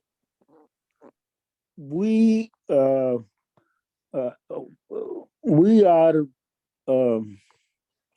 ਕੀ ਕਵਾਂਗੇ ਜੀ ਡਾਕਟਰ ਸਾਹਿਬ ਐਗਜ਼ੈਂਪਸ਼ਨ ਕਹਿੰਦੇ ਹਾਂ, ਐਗਜ਼ੈਂਪਸ਼ਨ। ਸਾਨੂੰ ਵਗਾਰ ਤੋਂ ਜ਼ਬਰਦਸਤੀ ਦੀ ਮਿਹਨਤ ਤੋਂ ਸਾਨੂੰ ਐਗਜ਼ੈਂਪਸ਼ਨ ਮਿਲੀ ਹੋਈ ਹੈ। ਐਗਜ਼ੈਂਪਸ਼ਨ ਜਿਹੜੀ ਹੈ ਵਗਾਰ ਤੋਂ, ਇਹਦਾ ਮਤਲਬ ਹੈ ਕਿ ਬਾਕੀ ਲੋਕਾਂ ਨੂੰ ਵਗਾਰ ਤੋਂ ਐਗਜ਼ੈਂਪਸ਼ਨ ਨਹੀਂ ਮਿਲੀ ਹੋਈ। ਬਾਕੀ ਲੋਕ ਜਿਹੜੇ ਨੇ ਉਹਨਾਂ ਨੂੰ ਹਾਕਮ ਤੇ ਕਾਜ਼ੀ ਜਿਹੜੇ ਨੇ ਉਹਨਾਂ ਕੋਲੋਂ ਵਗਾਰ ਲੈਂਦੇ ਨੇ, ਤੇ ਜਿਹੜੇ ਵਗਾਰ ਕਰਦੇ ਨੇ, ਜਿਹੜੇ ਵਗਾਰ ਕਰਨਾ ਮਨਜ਼ੂਰ ਕਰ ਲੈਂਦੇ ਨੇ, ਉਹਨਾਂ ਦੇ ਵਿੱਚ ਹੀ ਕਾਮ ਕ੍ਰੋਧ ਆਉਂਦਾ ਹੈ।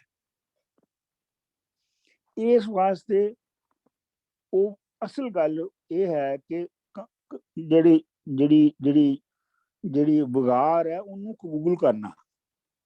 ਮਤਲਬ ਇਹ ਸਾਰੀ ਜਿਹੜੀ ਸਮਾਜ ਦੇ ਵਿੱਚ ਲੋਕੀ ਮਿਹਨਤ ਕਰਦੇ ਨੇ ਪ੍ਰੋਡਿਊਸ ਕਰਨ ਲਈ, ਉਹ ਸਾਰਾ ਕੁਝ ਉਹਦਾ ਸਰਪਲਸ ਜਿਹੜਾ ਹੈ ਉਹ ਤਾਂ ਸਟੇਟ ਉਹਨਾਂ ਕੋਲੋਂ ਲੈ ਲੈਂਦੀ ਹੈ। ਤੇ ਇਹ ਜਿਹੜੀ ਹਾਲਤ ਜਿਹੜੀ ਮਨਜ਼ੂਰ ਕੀਤੀ ਹੈ ਸਮਾਜ ਨੇ ਕਿ ਆਪਣੀ ਸਰਪਲਸ ਜਿਹੜੀ ਹੈ ਉਹ ਸਟੇਟ ਨੂੰ ਦੇ ਦੇਣਾ ਕਾਜ਼ੀ ਤੇ ਹਾਕਮ ਦੇ ਜ਼ਬਰਦਸਤੀ ਦੇ ਤਹਿਤ, ਫਿਰ ਜਿਹੜਾ ਮੱਲ ਤੇ ਅਰਮਹਿਤਾ ਹੈ ਉਹ ਇਸ ਸਰਪਲਸ ਨੂੰ ਸਿਰਫ ਮੈਥਡਸ ਉਹਦੇ ਦੱਸਦੇ ਨੇ ਕਿ ਸਰਪਲਸ ਕਿਵੇਂ ਇਕੱਠੀ ਹੋਏਗੀ ਔਰ ਕਿਵੇਂ ਉਹਦਾ ਇਸਤੇਮਾਲ ਵਰਤੋਂ ਕਿਵੇਂ ਹੋਏਗੀ।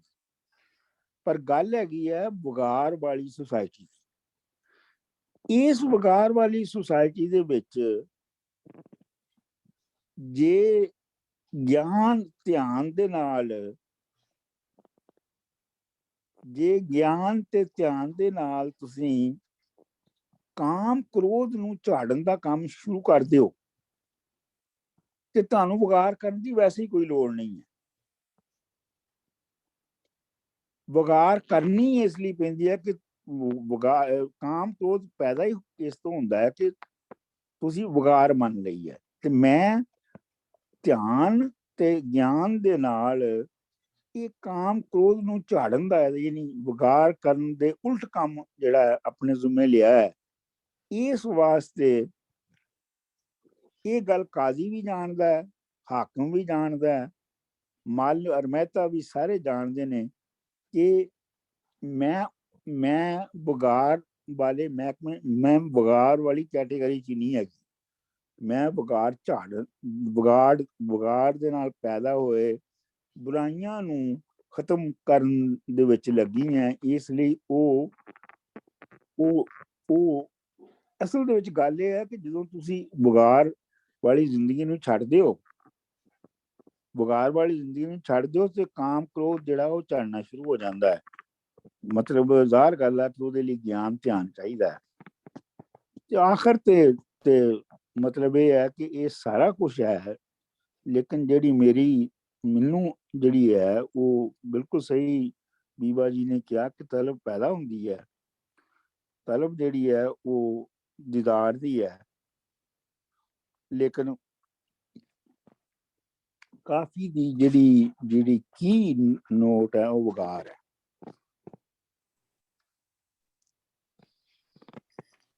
ਸਰ ਮੈਂ ਇੱਥੇ ਇੱਕ ਦੋ ਗੱਲਾਂ ਜਿਹੜੀਆਂ ਜੋੜਨੀਆਂ ਚਾਹੁੰਦਾ ਕਿ ਇਸ ਕਾਫੀ ਦੀ ਮੈਨੂੰ ਲੱਗਦਾ ਕਿ ਸਭ ਤੋਂ ਵੱਧ ਜਿਹੜੀ ਖੂਬਸੂਰਤੀ ਹੈ ਜਿਹੜੀ ਕਿ ਉਹ ਸੈਲੀਬ੍ਰੇਸ਼ਨ ਆ। ਉਹ ਸੈਲੀਬ੍ਰੇਸ਼ਨ ਇਸ ਤਰ੍ਹਾਂ ਕਿ ਇਹਦੇ ਵਿੱਚ ਅਜ਼ਰਸ਼ਨ ਵੀ ਆ ਤੇ ਸਬਮਿਸ਼ਨ ਵੀ ਹੈ। ਕਿਉਂਕਿ ਅੱਜ ਦੇ ਜਿਹੜੇ ਮੌਜੂਦਾ ਹੈਗਾ ਵਾ ਇੰਟੈਲੀਜੈਂਸੀਆ ਜੋ ਉਹਦੇ ਵਿੱਚ ਇਹ ਹੈ ਕਿ ਜਾਂ ਤੇ ਸਬਮਿਸ਼ਨ ਆ ਤੇ ਉਹਦੇ 'ਚ ਅਜ਼ਰਸ਼ਨ ਨਹੀਂ ਹੋ ਸਕਦੀ। ਜੇ ਅਜ਼ਰਸ਼ਨ ਆ ਤਾਂ ਉਹਦੇ 'ਚ ਸਬਮਿਸ਼ਨ ਨਹੀਂ। ਕਿਉਂਕਿ ਅੱਜ ਦੀ ਜਿੰਨੀ ਵੀ ਸਬਾਲਟਨ ਸਟੱਡੀ ਆ ਉਹਦੇ ਵਿੱਚ ਸਿਰਫ ਤੇ ਸਿਰਫ ਅਜ਼ਰਸ਼ਨ ਆ। ਇਹਦੀ ਮੈਨੂੰ ਲੱਗਦਾ ਕਿ ਸਭ ਤੋਂ ਵੱਧ ਖੂਬਸੂਰਤੀ ਜਿਹੜੀ ਇਸੇ ਕਰਕੇ ਹੈ ਕਿ ਇਹਦੇ ਵਿੱਚ ਅਜ਼ਰਸ਼ਨ ਤੇ ਸਬਮਿਸ਼ਨ ਦੋਵੇਂ ਆ। ਤੇ ਦੂਜਾ ਸਰ ਜਿਹੜੀ ਗੱਲ ਆ ਕਿ ਵਿਗਾਰ ਦੀ, ਉਹ ਇਹ ਤਾਂ ਨਹੀਂ ਹੈ ਕਿ ਬਿਨਾਂ ਉਹਦੇ ਤੋਂ ਕਿ ਸਟੇਟ ਤੇ ਜਿਹੜੀ ਹੈਗੀ ਆ ਸੁਸਾਇਟੀ, ਇਹਨਾਂ ਦੋਵਾਂ ਦੇ ਜਿਹੜੇ ਚੌਧਰੀ ਆ, ਜਿਹੜੇ ਇਹਨਾਂ ਦੋਵਾਂ ਦੇ ਜਿਹੜੇ ਰੱਖਣ ਕਰਨ ਵਾਲੇ, ਇਹਨਾਂ ਨੂੰ ਚਲਾਉਣ ਵਾਲੇ ਆ, ਉਹ ਦੋਵੇਂ ਜਾਣਦੇ ਆ। ਪਰ ਸਾਨੂੰ ਜਿਹੜੀ ਵਿਗਾਰ ਆ ਕਿ ਸਾਨੂੰ ਵਲੰਟਰੀ ਕੰਮ ਕਰਨਾ ਪੈ ਰਿਹਾ ਕਿ ਉਹਦੀ ਸਾਨੂੰ ਕੋਈ ਲੇਬਰ ਦੀ ਸਾਨੂੰ ਕੋਈ ਮਿਲਦੀ ਨਹੀਂ ਆ, ਪੇ ਨਹੀਂ ਮਿਲਦੀ। ਤੇ ਇਸ ਕਰਕੇ ਜਿਹੜੀ ਆ ਕਿ ਮੈਂ ਪੂਰੀ ਜਿਹੜੀ ਐਗਜ਼ਿਸਟੈਂਸ ਆ ਮੈਂ ਉਹਦੀ ਹੀ ਚੂੜੀ ਹੋ ਗਈ, ਮੈਂ ਉਹਦੀ ਹੀ ਨੌਕਰ ਹੋ ਗਈ, ਮੈਂ ਉਹਦੀ ਹੀ ਵਲੰਟਰੀ ਕੰਮ ਕਰ ਰਹੀ ਉਹਦੇ ਲਈ। ਜੀ ਮੈਂ ਇੱਕ ਗੱਲ ਕਹਿਣੀ ਤੁਹਾਨੂੰ ਪੁੱਛਣਾ ਚਾਹੁੰਦੀ ਸੀ ਕਿ ਵੀ ਆਪਾਂ ਇੱਥੇ ਜਿਹੜਾ ਲਫ਼ਜ਼ ਚੂੜੀ ਆ ਉਹਨੂੰ ਅਸੀਂ ਡੈਰੋਗੇਟੋਰੀ ਕਹਿ ਰਹੇ ਹਾਂ, ਸਮਝ ਰਹੇ ਹਾਂ ਕਿ ਵੀ ਨੀਵਾਂ ਆ, ਇਹ ਹੈ ਉਹ ਹੈ। ਮੈਨੂੰ ਇਹ ਲੱਗਦਾ ਹੈ ਕਿ ਵੀ ਇੱਥੇ Shah Hussain is wearing it like a badge of honour ਕਿ ਮੈਂ ਜੋ ਕਿ ਇਸ ਸਮਾਜ ਦੀ ਗੰਦਗੀ ਨੂੰ ਸਾਫ਼ ਕਰ ਸਕਦਾ ਔਰ ਮੈਂ ਚੂੜੀ ਆ, ਮੇਰੇ 'ਚ ਉਹ ਸਿਰੜ ਵੀ ਆ, ਮੇਰੇ 'ਚ ਉਹ ਪੇਸ਼ੈਂਸ ਵੀ ਆ, ਮੇਰੇ 'ਚ ਉਹ ਧਿਆਨ ਗਿਆਨ ਵੀ ਆ ਤੇ ਮੇਰੇ 'ਚ ਉਹ ਧਿਆਨ ਵੀ ਆ। So I can clean this society. So do we have to think of Chudi as a derogatory? ਅਸੀਂ ਇਹਨੂੰ positively ਕਿਉਂ ਨਹੀਂ ਲੈ ਸਕਦੇ ਨਹੀਂ ਕਿ ਮੈਂ ਸਾਫ਼ ਕਰ ਸਕਦਾ? ਮੈਂ ਤੇ ਬੀਬਾ ਜੀ ਇਹ ਨਹੀਂ ਕਿਹਾ, ਮੈਂ ਤੇ ਬਲਕਿ ਇਹਦੇ ਉਲਟ ਕਹਿ ਰਹੇ ਹਾਂ। ਨਹੀਂ ਮੈਂ ਨਹੀਂ ਤੁਹਾਡੀ ਨਹੀਂ ਗੱਲ ਕਰ ਰਹੀ, ਮੈਂ ਕਹਿੰਦੀ ਹਾਂ ਕਿ can we do that? ਜਿਹੜੇ ਜਿਨ੍ਹਾਂ ਨੇ ਵਿਗਾੜ ਮੰਨ ਲਈ, ਜਿਨ੍ਹਾਂ ਨੇ ਵਿਗਾੜ ਦਾ ਨਿਜ਼ਾਮ ਕਬੂਲ ਕਰ ਲਿਆ, ਉਹਨਾਂ ਦੇ ਵਿੱਚ ਜਿਹੜੀ ਹਸੀਅਤ ਹੈ ਤੁਹਾਡੀ ਕਿ ਕੌਣ ਜ਼ਿਆਦਾ ਆਨਰੇਬਲ ਹੈ ਤੇ ਕੌਣ ਘੱਟ ਆਨਰੇਬਲ ਹੈ, ਉਹ ਵਿਗਾੜ ਦੀ ਸੁਸਾਇਟੀ ਨੇ ਮੁਕਰਰ ਕੀਤੇ ਨੇ। ਤੇ ਜਿਹਨੇ ਵਿਗਾੜ ਤੋਂ ਇਨਕਾਰ ਕਰ ਦਿੱਤਾ ਉਹਦੇ ਆਪਣੇ ਫਿਰ ਦਰਜੇ ਨੇ। ਉਹਦੇ ਵਿੱਚ ਜੇ ਉਸ ਤਰ੍ਹਾਂ ਤੁਸੀਂ ਦੇਖੋ ਤੇ ਚੂੜਾ ਸਭ ਤੋਂ ਆਨਰੇਬਲ ਸ਼ਖਸੀਅਤ ਹੈ। ਜੀਓ, ਇਹ ਤੁਹਾਡੀ ਗੱਲ ਸਹੀ ਹੈ ਕਿ ਫਿਰ ਚੂੜਾ ਜਿਹੜਾ ਹੈ ਉਹ ਕਾਮ ਕ੍ਰੋਧ ਝਾੜਨ ਵਾਲਾ ਚੂੜਾ ਜਿਹੜਾ ਹੈ ਉਹ ਸਭ ਤੋਂ ਜ਼ਿਆਦਾ ਆਨਰੇਬਲ ਹੈ। ਜੇ ਤੁਸੀਂ ਸੁਸਾਇਟੀ ਦੇ ਜਿਹੜੇ ਰੂਲਸ ਐਂਡ ਰੈਗੂਲੇਸ਼ਨਸ ਦੇ ਨੋਰਮਸ ਉਹਨਾਂ ਨੇ ਆਪਣੇ ਬਣਾਏ ਨੇ, ਜੇ ਤੁਸੀਂ ਉਹਨਾਂ ਨੂੰ ਰੱਦ ਕਰੋ ਤੇ ਦੈਨ ਯੂ ਆਰ ਐਬਸੋਲੂਟਲੀ ਦਿਸ। ਇਹ ਮੈਨੂੰ ਗੱਲ ਬੜੀ ਪਸੰਦ ਆਈ ਡਾਕਟਰ ਸਾਹਿਬ ਜੀ। ਮੈਂ ਇੱਕ ਕਮੈਂਟ ਕਰਾਂ ਕਿ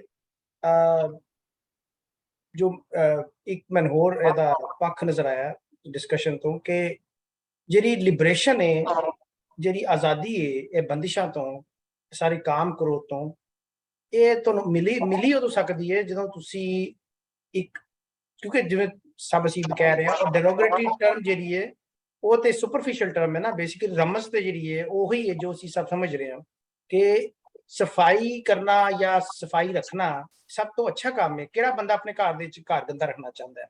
ਤੇ ਉਹ ਕੰਮ ਤੇ ਬਹੁਤ ਵੱਡਾ ਕਰਦੀ ਪਈ ਹੈ, ਠੀਕ ਹੈ ਨਾ। ਤੇ ਲੇਕਿਨ ਉਹ ਲਿਬਰੇਸ਼ਨ, ਉਹ ਕਹਿ ਰਹੇ ਨੇ ਕਿ ਲਿਬਰੇਸ਼ਨ ਤੁਹਾਨੂੰ ਮਿਲੇਗੀ, ਆਜ਼ਾਦੀ ਮਿਲੇਗੀ, ਛੁਟਕਾਰਾ ਮਿਲੇਗਾ ਤੁਹਾਨੂੰ ਕਾਮ ਕ੍ਰੋਧ ਤੋਂ ਉਦੋਂ ਹੀ ਮਿਲੇਗਾ ਜਦੋਂ ਤੁਸੀਂ ਸਫਾਈ ਕਰੋਗੇ। ਬਿਲਕੁਲ ਐਸ ਨਹੀਂ ਜਿਵੇਂ ਇੱਕ ਕਲੀਨਰ ਕਰਦਾ ਹੈ, ਜਿਵੇਂ ਅਸੀਂ ਕਲੀਨਿੰਗ ਪਰਸਨ ਕਹਿੰਦੇ ਆ, ਤੇ ਉਹ ਆਜ਼ਾਦੀ ਦੀ ਸ਼ਰਤ ਹੈ ਕਿ ਤੁਸੀਂ ਆਪਣੇ ਅੰਦਰ ਪਹਿਲੇ ਸਫਾਈ ਕਰੋ, ਫਿਰ ਤੁਹਾਨੂੰ ਇਹਨਾਂ ਬੰਦਿਸ਼ਾਂ ਤੋਂ, ਇਹਨਾਂ ਈਗੋਇਸਟਿਕਲ ਜਿਹੜੀਆਂ ਨੈਗੇਟਿਵ ਹੈਗੇ ਨੇ ਇੰਪਲਸਿਸ, ਇਹਨਾਂ ਤੋਂ ਜਾਨ ਛੁੱਟੇਗੀ। ਜਦੋਂ ਤੁਸੀਂ ਜਸਟ ਲਾਈਕ ਏ ਕਲੀਨਿੰਗ ਪਰਸਨ ਤੁਸੀਂ ਕਲੀਨਿੰਗ ਕਰੋਗੇ, ਔਰ ਉਹ ਕਲੀਨਿੰਗ ਜਿਹੜੀ ਹੈ ਉਹਦੇ ਵਾਸਤੇ ਟੂਲਸ ਹੈਗੇ ਨੇ ਗਿਆਨ ਤੇ ਧਿਆਨ, ਔਰ ਉਹਨਾਂ ਦੇ ਨਾਲ ਤੁਸੀਂ ਇਹ ਜਿਹੜੇ ਕਾਮ ਕ੍ਰੋਧ ਜਿਹੜੇ ਕਿ ਫੰਡਾਮੈਂਟਲ ਫਾਊਂਡੇਸ਼ਨਲ ਕਾਜ਼ਿਸ ਹੈਗੀਆਂ ਨੇ, ਇਹ ਸਾਰੀਆਂ ਜਿਹੜੀਆਂ ਦੂਈ ਪਾਉਂਦੀਆਂ ਸਮਾਜ ਦੇ ਵਿੱਚ, ਤੁਹਾਨੂੰ ਵੱਖ ਕਰਦੀਆਂ ਆਪਣੇ ਆਪ ਤੋਂ, ਹਰਕਤ ਤੋਂ, ਦੂਜਿਆਂ ਤੋਂ। ਤੇ ਉਹ ਤੁਸੀਂ ਲਿਬਰੇਸ਼ਨ ਦੀ ਇੱਕ ਇਹਦੇ ਚ ਸੈਲੀਬ੍ਰੇਸ਼ਨ ਵੀ ਹੈਗੀ ਹੈ। ਔਰ ਜਿਸ ਤਰ੍ਹਾਂ ਕਿ ਔਰ ਉਹ ਲਿਬਰੇਸ਼ਨ ਦੀ ਇੱਕ ਇਹ ਵੀ ਇਸ਼ਾਰਾ ਹੈਗਾ ਕਿ ਲਿਬਰੇਸ਼ਨ ਉਦੋਂ ਮਿਲੇਗੀ ਜਦੋਂ ਤੁਸੀਂ ਇਹ ਕਾਜ਼ੀ ਤੇ ਹਾਕਮ ਦੇ ਜਿਹੜੇ ਚੰਗਲ ਨੇ, ਇਹਦੀ ਜਿਹੜਾ ਕੰਪਲਸਿਵ ਲੇਬਰ ਹੈ, ਤੁਸੀਂ ਉਹਦੇ ਤੋਂ ਜਾਨ ਛੁਡਾ ਲੋਗੇ ਔਰ ਆਪਣਾ ਵੱਖਰਾ ਰਸਤਾ ਤੁਸੀਂ ਅਪਣਾ ਲੋਗੇ, ਇੰਡੀਵਿਜੂਅਲਾਈਜ਼ਡ ਪੈਥ। ਨਾਲੇ ਬੀਬਾ ਜੀ, ਇਹ ਜਦੋਂ ਇੱਕ ਜਾਨਵਰ ਪੈਦਾ ਹੁੰਦਾ ਹੈ ਜਾਂ ਇਨਸਾਨ ਪੈਦਾ ਹੁੰਦਾ ਹੈ ਛੋਟਾ, ਬਿਲਕੁਲ, ਤੇ ਉਹਦੀ ਜਿਹੜੀ ਜ਼ੁਬਾਨ ਨਾਲ ਉਹ ਕਰਦਾ ਜਾਨਵਰ, ਉਹਦੀ ਸਫਾਈ ਕਰ ਰਿਹਾ ਹੁੰਦਾ ਹੈ, ਉਹ ਚੂੜੀ ਤੋਂ ਹੀ ਵੱਡਾ ਕੰਮ ਹੁੰਦਾ ਹੈ। ਲੇਕਿਨ ਉਹ ਈਕੋਸਿਸਟਮ ਵਿੱਚ ਉਹ ਸਭ ਤੋਂ ਵੱਡਾ ਕੰਮ ਹੀ ਉਹ ਹੈ ਕਿ ਉਹ ਜਦੋਂ ਉਹਨੂੰ ਬਾਹਰੋਂ ਸਾਫ਼ ਕਰਦਾ ਤਾਂ ਉਹਦੀ ਬੈਰੂਨੀਆਂ ਲਾਸ਼ਾਂ ਸਾਫ਼ ਕਰਦਾ ਹੈ। ਜਦੋਂ ਫਿਰ ਉਹਦੀਆਂ ਬੈਰੂਨੀਆਂ ਲਾਸ਼ਾਂ ਦੀ ਮਾਂ ਸਾਫ਼ ਕਰ ਦਿੰਦੀ ਹੈ, ਚੂੜੀ ਕਰ ਦਿੰਦੀ ਹੈ, ਉਹ ਚੂੜੀ ਮਾਂ ਵੀ ਹੋ ਸਕਦੀ ਹੈ, ਕੋਈ ਵੀ ਹੋ ਸਕਦਾ ਹੈ। ਦੈਨ ਫਿਰ ਉਹਦੀ ਈਗੋ ਜਿਹੜੀ ਹੈ ਨਾ, ਉਹ ਉਹਦੀਆਂ ਅੰਦਰ ਦੀਆਂ ਚੀਜ਼ਾਂ, ਫਿਰ ਉਹ ਸਾਰਾ ਪ੍ਰੋਸੈਸ ਖਰਾਬ ਕਰਦੀ ਹੈ। ਤੇ ਚੂੜੀ ਤੇ ਉਹ ਦੇਖੋ ਨਾ, ਜਿਸ ਤਰ੍ਹਾਂ ਤੁਸੀਂ ਕੋਈ ਵੀ ਜਾਨਵਰ ਪੈਦਾ ਹੁੰਦਾ ਹੈ, ਜਦੋਂ ਉਹਦੀ ਮਾਂ ਨੂੰ ਚੱਟਦੀ ਹੈ, ਉਹਨੂੰ ਬਾਹਰੋਂ ਸਾਫ਼ ਕਰਦੀ ਹੈ, ਤੇ ਉਹ ਚੂੜੀ ਦਾ ਹੀ ਕੰਮ ਕਰ ਰਹੀ ਹੁੰਦੀ ਹੈ। ਇਹਦੇ ਵਿੱਚ ਕੋਈ ਡੈਰੋਗੇਟਰੀ ਕੋਈ ਚੀਜ਼ ਨਹੀਂ, ਕਿਉਂਕਿ ਬੇਸਿਕਲੀ ਅਲਾਇਸ਼ਾਂ ਨੂੰ ਕਲੀਨ ਕਰ ਰਹੀ ਹੈ। ਲੇਕਿਨ ਉਹ ਬੈਰੂਨੀ ਅਲਾਇਸ਼ਾਂ, ਜਿਹੜੀਆਂ ਅੰਦਰੂਨੀ ਅਲਾਇਸ਼ਾਂ ਨੇ, ਉਹ ਫਿਰ ਤੁਸੀਂ ਆਪਣੀ ਗਿਆਨ ਔਰ ਧਿਆਨ ਔਰ ਸਮਝ ਕੇ ਅਗਰ ਵਿਗਾੜ ਚ ਪੈ ਜਾਏ ਕੋਈ ਚੀਜ਼, ਉਹ ਤੇ ਫਿਰ ਉਹਦੀ ਜ਼ਿੰਦਗੀ ਤਬਾਹ ਹੋ ਗਈ। ਲੇਕਿਨ ਉਸ ਈਗੋ ਤੋਂ ਬਚ ਗਿਆ ਤੇ ਉਹ ਫਿਰ ਬਚ ਗਿਆ। ਤੇ ਉਹ ਹੈ ਕਿ ਚੂੜੀ ਤੇ ਬੜਾ ਵੱਡਾ ਕੰਮ, ਜੋ ਦੇਖੋ ਨਾ ਤੁਸੀਂ, ਇਹ ਤੇ ਇਕੋਲੋਜੀਕਲ ਸਿਸਟਮ ਚ ਪਹਿਲਾ ਕੰਮ ਹੀ ਚੂੜੀ ਦਾ ਹੁੰਦਾ ਹੈ। ਐਗਜ਼ੈਕਟਲੀ ਮਾਈ ਪੁਆਇੰਟ।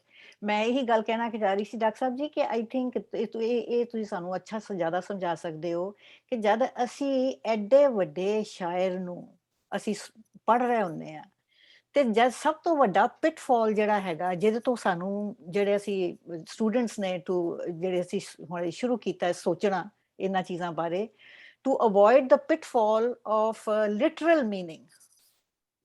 ਸਾਨੂੰ ਜਿਹੜਾ ਇਹ ਹਰ ਚੀਜ਼ ਦਾ ਅਸੀਂ ਲਿਟਰਲ ਮੀਨਿੰਗ ਲੈਂਦੇ ਹਾਂ, ਉਹਦੇ ਪਿਟਫਾਲ ਤੋਂ ਸਾਨੂੰ ਬਚਣਾ ਪੈਂਦਾ, ਕਿਉਂਕਿ ਜਿਹੜਾ ਵੱਡਾ ਸ਼ਾਇਰ ਹੈ ਉਹ ਸਾਨੂੰ ਉਹਦੇ ਲਈ literally we can't think literally about a person like this. So ਇਹ ਡਾਕਟਰ ਸਾਹਿਬ ਸਾਨੂੰ ਹੁਣ ਹੌਲੀ ਹੌਲੀ ਸਿਖਾ ਰਹੇ ਨੇ, so this is our biggest pitfall to avoid. ਹਾਂ, ਮੇਰੇ ਖਿਆਲ ਕਾਫੀ ਡਿਸਕਸ਼ਨ ਹੋ ਗਈ। ਹੁਣ ਪੁਸ਼ਪਾ ਜੀ ਨੂੰ ਦਰਖਾਸਤ ਕੀਤੀ ਜਾਵੇ ਕਿ ਉਹ ਇੱਕ ਵਾਰੀ ਗਾ ਕੇ ਸੁਣਾ ਦੇਣ। ਹਾਂਜੀ, दरखास्त नहीं, हुक्म करो। ਕਾਲਜ ਡੇਜ਼ ਵਿੱਚ ਨਾ ਇੱਕ ਡਰਾਮਾ ਕੀਤਾ ਸੀ, ਉਹ ਬ੍ਰਿਟਿਸ਼ਰਸ ਤੋਂ ਕਿਸ ਤਰ੍ਹਾਂ ਛੁਟਕਾਰਾ ਪਾਣਾ। ਉਹਦੇ ਵਿੱਚ ਇੱਕ ਸੀਗਾ, ਮੈਂ ਤਾਂ ਵੱਡਿਆਂ ਘਰਾਂ ਦੀ ਚੂੜੀ ਬਸੰਤੋ ਮੇਰਾ ਨਾਂ। ਉਹ ਇਸੇ ਚੀਜ਼ ਕੀ ਸੀ ਕਿ ਮੈਂ ਅੰਗਰੇਜ਼ਾਂ ਦੇ ਘਰ ਕੰਮ ਕਰਨੀ ਆ। ਇਹ ਉਹਦੀ, ਹਾਂ। गुड, बहुत अच्छे। जी, चूड़ी हाँ दरबार दी, चूड़ी हाँ दरबार दी, ध्यान दी छजली ज्ञान दा झाड़ू, ध्यान दी छजली ज्ञान दा झाड़ू, काम क्रोध नित झाड़ दी, चूड़ी हाँ दरबार दी, काजी जाने सानू हाकम जाने, काजी जाने सानू हाकम जाने, साथे फारकती वेगार दी, चूड़ी हाँ दरबार दी, मल जाने मेहता जाने, मल जाने मेहता जाने, मैं टहल करा सरकार दी, चूड़ी हाँ दरबार दी, कहे हुसैन फकीर ने माना, कहे हुसैन फकीर ने माना, तलब तेरे दीदार दी, चूड़ी हाँ दरबार दी, चूड़ी हाँ दरबार दी। वाह वाह जी वाह वाह। वाह, Beautiful. बहुत आला। बहुत Thank आला you. पुष्पा जी, बहुत शुक्रिया, बहुत आला। ਲਓ ਜੀ, ਫਿਰ ਵਧੀਆ ਜੀ। ਅਗਲੇ ਸੈਚਰਡੇ ਨੂੰ ਮਿਲਨੇ ਆ ਤੇ ਇਜਾਜ਼ਤ। जी डॉक्टर साहब, थैंक यू वेरी मच। ठीक है डॉक्टर साहब, शुक्रिया बहुत बहुत सबका, मेहरबानी जी। ਮਿਹਰਬਾਨੀ ਡਾਕਟਰ ਸਾਹਿਬ ਜੀ। Bye bye.